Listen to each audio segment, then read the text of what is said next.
2 or 3 days ago, and I was so excited to finally be back in California that I was like in this weird like, oh, I'm back from war. I should cry big man tears like because I've come home victorious back to where I belong.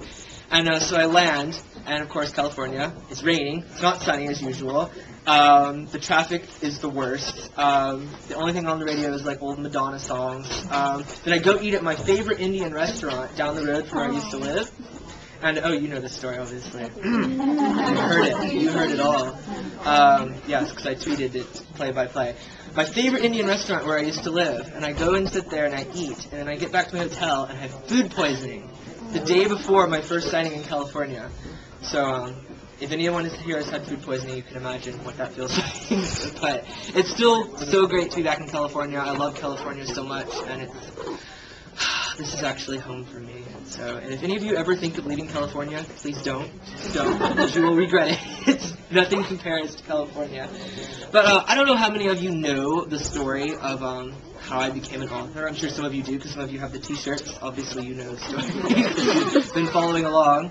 But many, many, many years ago, whenever I was 9 years old, my mom came to me with this little black spiral notebook, like what you use at schools. And she told me that once a week, every Friday, I would have to start writing a page inside of a story, like make up a story, whatever I wanted to make up, and write a page every week inside of it. And it was one of those things that, like most foods, like creamed spinach, for example, as a child, you hate it automatically before you try it. And that was me with writing. I was like, I don't want to write. I hate writing thank you notes. I dread birthday parties because of having to write thank you notes afterwards, just putting the pencil to the paper. It was just a nightmare experience before I even started with it.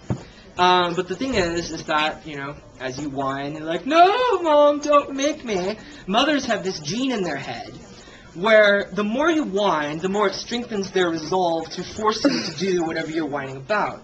Which is what happened with my mother. I see all the moms looking everywhere right now. Yeah.